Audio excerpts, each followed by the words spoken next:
Hello everyone, welcome back. Today we're going to be doing another episode of the Complete Marvel Rivals Guide. My name is Kearless, and if you don't know me already, I am a two-time Peak Eternity player and continue to play this game to this very day. It's nice to meet you. This is the Complete Marvel Rivals Guide. It is a series where I will be posting every single day going over high-level concepts that you should be utilizing in your own games if you want to improve. My overall goal with this series is to help a ton of people to achieve their peak ranks. And without any further ado, let's get into it.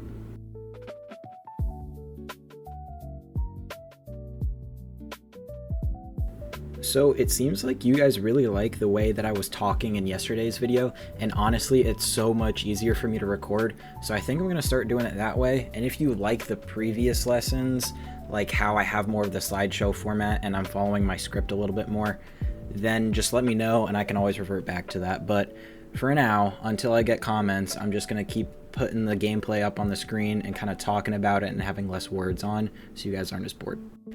So yesterday we got into fight planning, which talks about planning your fight before it begins, exit strategies, backup plans, how you want to attack the fight, and now we're going to learn what you're actually waiting for. So this is going to go over Cooldown Economy, which talks a little bit about tracking important cooldowns, creating windows of opportunity, and actually striking on those windows of opportunity. So I just want to emphasize that every single ability in Marvel Rivals has value. And then once that important cooldown is actually gone, a new window opens up, and that's when you're supposed to strike. So that's kind of going to be the idea of the lesson today. So you might even be asking, what even is Cooldown Economy? Cooldown Economy is understanding the value of important abilities and actually recognizing when they're available or unavailable. And this, I just want to point out, depends on who you're playing and your team comp and the enemy's team comp. So every cooldown is actually seen as a resource, and then once that resource is spent, the fight changes. So this actually matters because imagine there are two identical teams and one team notices that the Luna Snow just used her snowball. The other team doesn't. Guess which team wins? It's obviously going to be the one that recognized the opportunity and realized the Luna doesn't have the snowball now, so they end up killing the Luna and then they win the fight. It might seem small, but it is super important when you know that that ability has a ton of value against your team comp. Now I want to mention that not every single cooldown is actually equal. Some of the cooldowns, like Luna Freeze, are game changing when you're playing against a dive comp. Like some of them are like mobility abilities, like they use them to move around. Some of them are defensive abilities, some of them are crowd control, some might be escape tools, some might be team protection. So I just want to say that others are less impactful in certain situations, right? Like think about a Thing Slam. A Thing Slam is super strong against dive. It limits everyone's mobility on the enemy team, and dive is obviously a super mobile team. So this Thing Slam is super duper strong, but something like a cap shield throw might not be that crazy good against dive, so you don't really need to be tracking that, you know? So cooldowns, especially on the enemy team, they create windows, like windows of opportunity.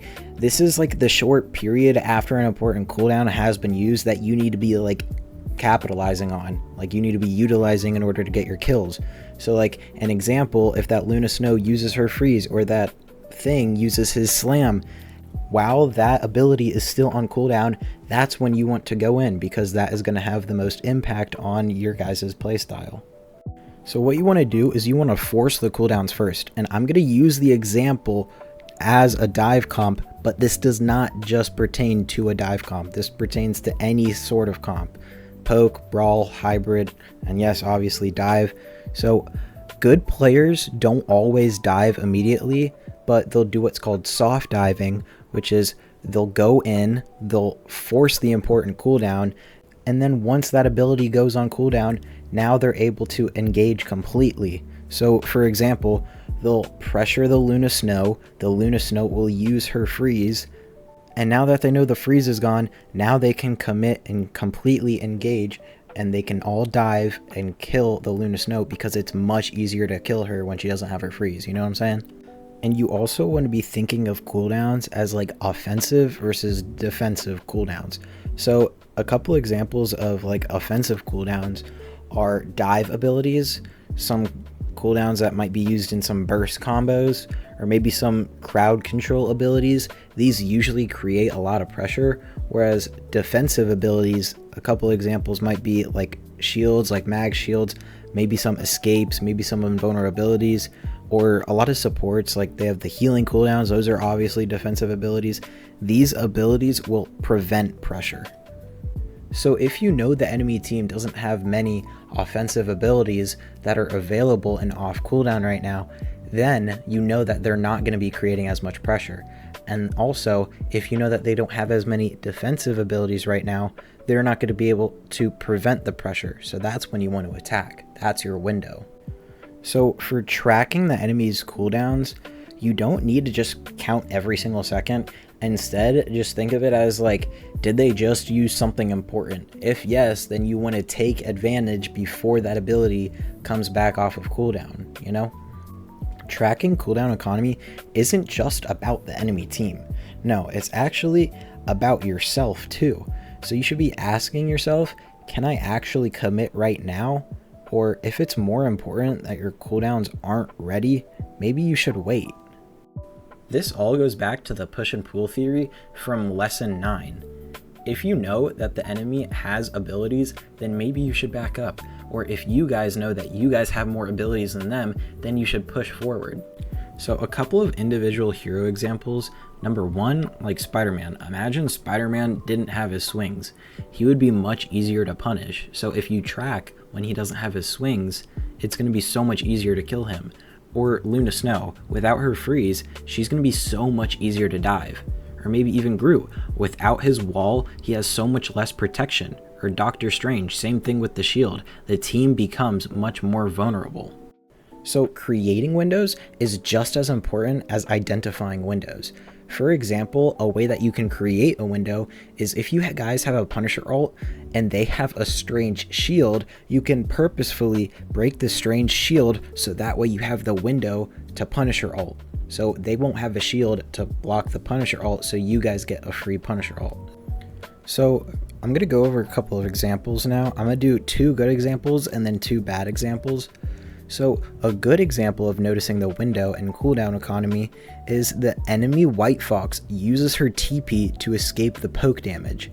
Instead of switching targets, your Venom immediately dives the White Fox while her escape is unavailable. So your team secures the elimination, and now it's a 5v6, so you can snowball the enemy team. The lesson here is the elimination wasn't created by damage by your team, it was created by forcing the cooldown first so that your team was able to punish the person without the cooldown. Another good example is the Magneto uses his shield to block your Punisher's damage. Your team waits, the shield expires, and now everyone pushes together, and without the enemy having their shield, the enemy can't stop your engage. So sometimes patience creates a better opportunity than just simple aggression.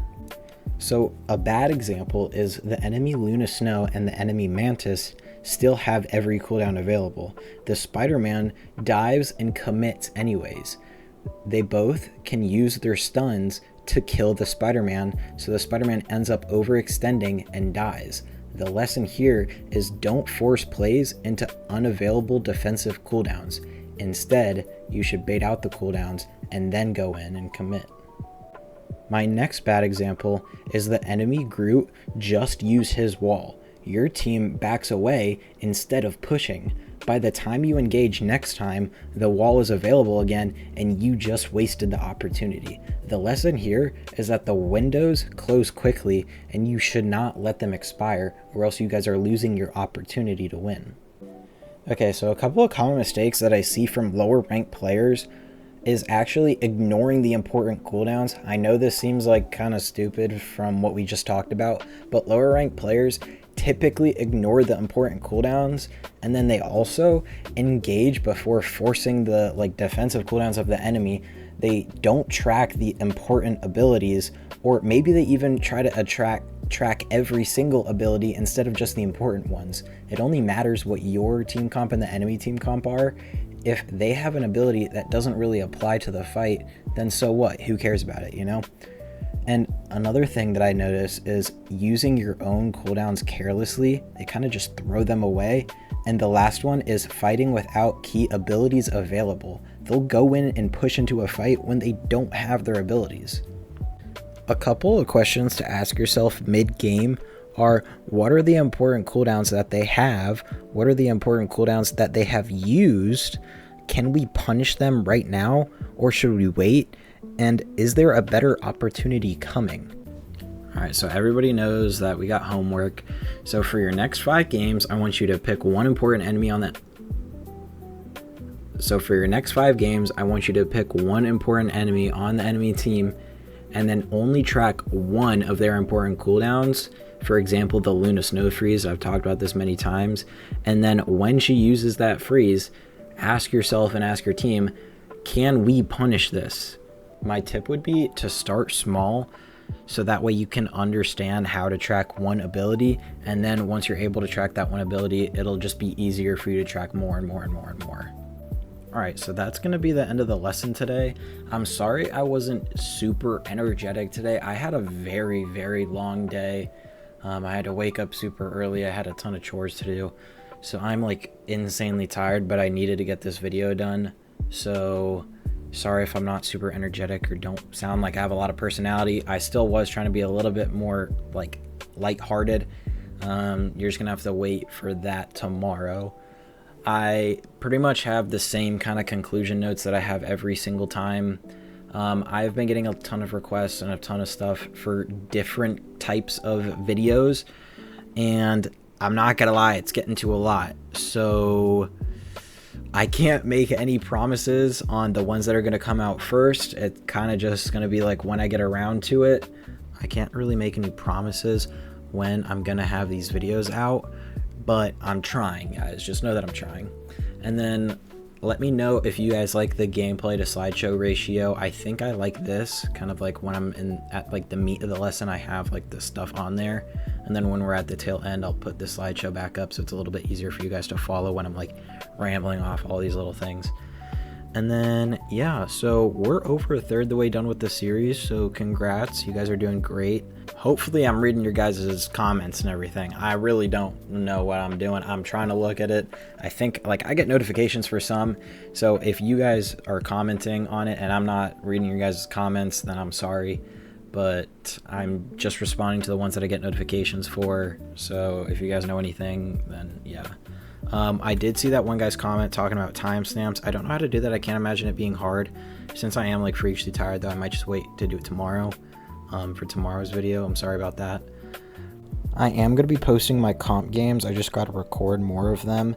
I want to give you guys like a really good one that I'm talking through, one that I'm lighthearted and energetic and just having a good time. I want one that you guys are going to be entertained by. So yeah, I'm going to get one. I'm going to post it and see how it does. And yeah. Anyways, thank you guys so much for watching the video.